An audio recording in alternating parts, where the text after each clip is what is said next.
let's talk about these Toolsy quarterbacks, because this is fascinating to me. We've obviously gone on a run recently of a lot of these guys that we would talk about as tools types of prospects working out. Like the strike rate on these guys has been pretty good recently, to the point where there was a run of 3 or 4 years where Chris Sims looked like he had the answer to quarterback scouting, because Chris Sims likes Toolsy quarterbacks. Right. And they've just been working out for a while. Right. So that looked great. And we've, when you look at the last few draft class, I think there's a bunch of guys that kind of fit into the category of these tools types players. And why that's interesting is because I think there's 2 of them this year in particular that are going to be relevant when we're talking about that. Will Levis from Kentucky and Anthony Richardson from Florida for different reasons. But those are the 2 guys, particularly when you're comparing them to the Bryce Youngs of the world, who, like, his only flaw essentially is guy's really small. Right. So when you're comparing him to those 2 guys, like, the tools I think are going to start to be relevant. But when you start looking at the recent draft classes, we've got, I would say Zach Wilson falls into the tools category, even if size wasn't there, but arm was a big selling point for him. And mobility was as well, even though that was probably either oversold. Arm was the big one. Yes. Arm was the big one for most. Justin Fields obviously 100%. was a toolsy type of quarterback. Trey Lance, huge toolsy type of quarterback. Right. Justin Herbert, certainly relative to Joe Burrow and to Tua, was the toolsy type of quarterback. Jalen Hurts, a little bit later in that same draft class. Yeah. Jordan Love as well, I think, was more of a toolsy type of quarterback. Then you got Daniel Jones from that 2019 draft class, I think was quite toolsy. Turned out to be a little toolsy, didn't he? Well, certainly arm, again, was always a big thing about him. I don't think anyone really understood, for some reason, and even now I don't understand it, how he's so successful running the ball. But toolsy. 2018, Josh Allen, obviously. The king. The prototype. The king. Toolsy quarterback. Yes. Lamar Jackson as well, just because of the freakish athleticism. The arm is obviously very different, but it falls into that category as well. And then you go back to 2017 and you get, Patrick Mahomes, Deshaun Watson, I think to a degree. Trubisky was probably quite a toolsy quarterback. I'd consider him that. Didn't work out. Deshaun Kaiser was certainly a toolsy quarterback. Definitely didn't work out. Yeah, it didn't work out. So that's kind of our run over the last sort of 5 years of quarterbacks and how they've worked out or not. I didn't put Kyler in there on the basis that, big arm, athletic. But right. Small dude. I don't think you can be toolsy if you're 5'6". No, yeah, I think you can be toolsy. Really? Yeah. But I think kind of what you're talking about there, and as you list off a lot of those quarterbacks, there's a different varying degree. Like when you brought up Lamar Jackson and Josh Allen back to back, if you were to just kind of blanketly say toolsy quarterbacks, both of them are right there. Lamar's got great arm strength. Lamar's got fantastic mobility. The difference was, and the reason why I feel like Lamar didn't get necessarily that like toolsy kind of label isn't because he didn't have them, but it's because Lamar ran a pro style offense when he was at Louisville, right? He won a Heisman Trophy. Like, we had already seen the success of this dude. So I feel as though we don't often categorize quarterbacks as toolsy if they've almost already proven the tools. We just call them good. Yeah. Josh Allen's the king of was just tools coming out of Wyoming. That was it. It was literally just flashes. And he's the one that everybody always goes to. Like, he's the example that people use for Will Levis, for Anthony Richardson, where you go, yeah, but look what it could be. So I just, when you're kind of like listing off those quarterbacks and, you bring up the Kyler thing, it's like, is he toolsy? Yeah, Kyler does have tools. He has a big arm. He has the mobility. That's technically what you would categorize as guys who get that label.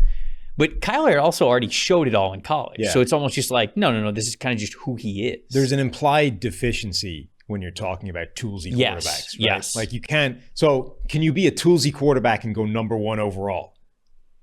Probably not, right? Because you would just be the best quarterback. You wouldn't, nobody would be saying this is a toolsy type of quarterback. It would just be like, he's just a good QB. Well, the Browns almost did pick Josh Allen. True. They almost did pick Josh Allen. So we almost had that example right there of like a toolsy guy potentially going number 1. But I do agree with what you're saying. Normally, when we use this label for quarterbacks, we're often talking about guys who have not achieved their potential yet. Because of the guys with the tools who have already become good, we just simply call them good. Like what you said, the guys who go number 1 overall, you just call them good quarterbacks. The analogy I used at the time for Josh Allen is we called him an IKEA quarterback, right? Because some assembly required.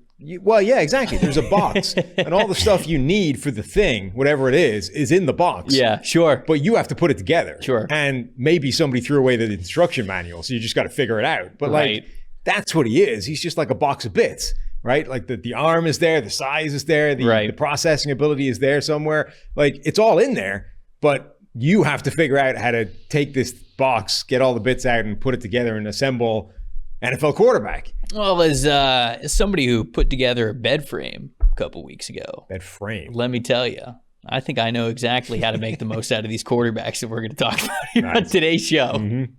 Bed frame feels like quite a low-hanging fruit of the IKEA hierarchy. Don't take this away from me. Okay. Come on. All right. It took me like 2 hours to still do it. I'm proud of it. The bed has not caved in. Well, that's a good start. Okay. Yeah, that's a good start. So let's move this forward to this year, because Will Levis, the Kentucky quarterback, and Anthony Richardson, the Florida quarterback, those are the two guys that we're going to be talking about the most as Toolsy types of quarterbacks. I want to start with Levis because it feels like he has the highest ceiling in terms of where he can go in this draft, not where they can be in 2 years' time, but where, like, if a team falls in love with Will Levis, how high could he actually end up getting taken?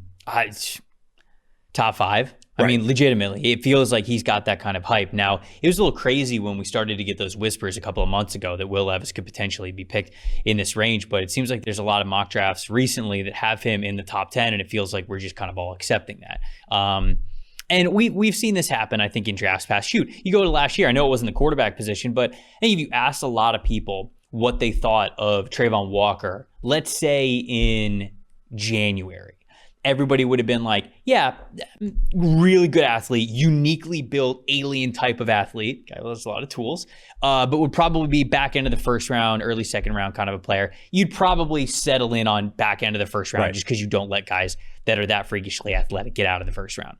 All of a sudden, he's going number 1 overall. And we just like slowly got to this point where you had to accept that. We were at the combine and the discussion was Aiden Hutchinson versus Evan Neal. It wasn't Trayvon Walker. Right. And if you got to April and you were doing a mock draft that didn't have Trayvon Walker at number 1, it was pointless just because we got to that point. Now, a lot of people are arguing kind of pros and cons with Will Levis, and they're like, oh, you can't, I mean, I'm not going to put him in my first round mock draft. And it's like, all right, guys, depending on what you're doing the mock for, if you don't have Will Levis, at least in your top 15, it's probably just going to be wrong because of what the NFL is looking with him. Now, when you look at Will Levis, I'm not as big of a Will Levis proponent as Mike is. If Mike was sitting in this chair today, he'd tell you he'd be a little bit more bullish about it. But I do certainly see the highs of Will Levis. Like, the guy does have an unbelievable arm. When we had him on our show not too long ago, he said that he can throw the ball 80 yards. Like, that's the kind of arm that we're talking. We're talking about distance. We're talking about velocity. We're talking about overall arm talent. Totally there with him. The level of quarterbacking when it comes to just like IQ, understanding, wisdom of the position, he doesn't really have that, right? I mean, let's face it. He couldn't beat out Sean Clifford at Penn State. That's why he transferred to Kentucky. Now, I think it was great for him and all around. That first year that he was at Kentucky, he was a first-year starter. So, yeah, he's going to have some lumps that he went against. This past year, dude, he's throwing to nobody. Right. There's nobody on Kentucky's offense that's doing anything outside of Will Levis. He was, I can't remember exactly the stat that Mike has, but there is a demanded tight window throw stat that Mike continually references with Will Levis. And the times in which that he was required to make an NFL tight window type of throw because of the lack of separation that his receivers got was so high, so far above what the average is in the NFL and in college football. And it just goes to show there were no easy yards for this guy. Yeah. There were no easy throws. Now, that's not to say that he made every throw perfectly, but it is to kind of contextualize why there is an argument for NFL people believing the best is yet to come for Will Levis. They are not judging him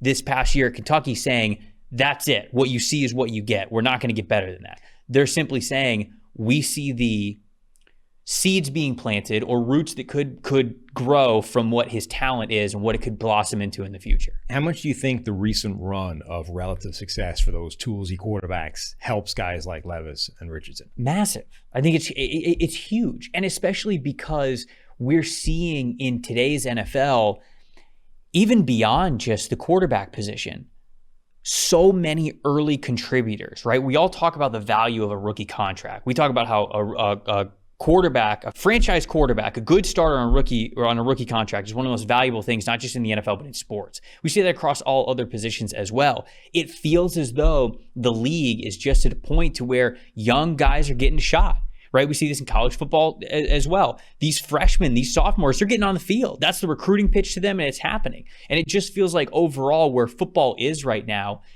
coaches and teams are okay with starting these guys at a younger age or younger into their rookie deal. So I believe 100% you're correct. The run on success in even if it's sporadic examples goes into that imagination of, okay, but what if this guy is Josh Allen? Like what if this guy does pan out the way? Brock Purdy's probably an example too, right? Not necessarily a toolsy quarterback. It's not that same kind of player, but you go, damn, if you draft the right guy, you get him in the right system, you give him some confidence, look what happens. He plays well. And I think all of these examples are, whether you want to say positive or negatives, into the imagination of some of these GMs and head coaches that they can get the most out of these guys, not in year 2 and year 3, but in year 1 maybe. So I also think there are obviously people in the NFL that do value the tools more or as much as anything else. They're really fixated on that kind of thing. And if you're one of those guys, you are going to push guys like Levis and Richardson up your draft board relative to everybody else, because you're going to hate Bryce Young if that's the only thing you love. Right. Like if your sole thing is, I need a 6'5", 230-pound guy that can run, you're going to hate Bryce Young because he's 6 foot 190 maybe.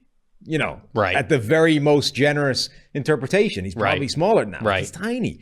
And okay, Stroud is bigger than that, but he's not big. He's much less of a tools guy than somebody like Levis. So if that's the thing you're focused on, you are going to push those guys up relative to the other options. 100%. And I think that's why you get into these debates of why Bryce Young might not be the number 1 overall pick. Right. Because we say to ourselves, well, not every team is going to love Bryce Young. For as incredible as the last 2 years have been for him, we've got some recent examples in the NFL, right? Well, like, look at what has happened with Russell Wilson. I'll just say even over the last couple of years, Russ doesn't like to throw over the middle. And a lot of people wonder, is it because he can't see over the middle? Like, is it because if the pocket is clean and he's staying in the pocket, does he not have a good enough vision over the middle to trust throwing over the middle? Kyler's had the same problem, right? Do you want to go? The worst part, it feels like, for GMs and head coaches is when they can visualize a player's ceiling when it comes to those higher draft picks. If you can visualize a player's ceiling already, I don't want to say deters you from taking a player high, but it might give you a little bit of hesitation. Whereas if you go, yeah, okay, like Bryce Young's been fantastic. We've seen him, he's been fantastic. But like, is the height going to be an issue in the NFL? Have we seen those issues with smaller quarterbacks? And then you go, but Levis could be different, and you play this little what if game in your head, and I think sometimes it could be very dangerous. I go back to the Family Guy sketch where it's like, sure, yeah, a boat's a boat, but the mystery box could be anything. It could even be a boat, and I think that's sometimes the game that these GMs and these head coaches have to play, and some are better at managing that than others. Definitely.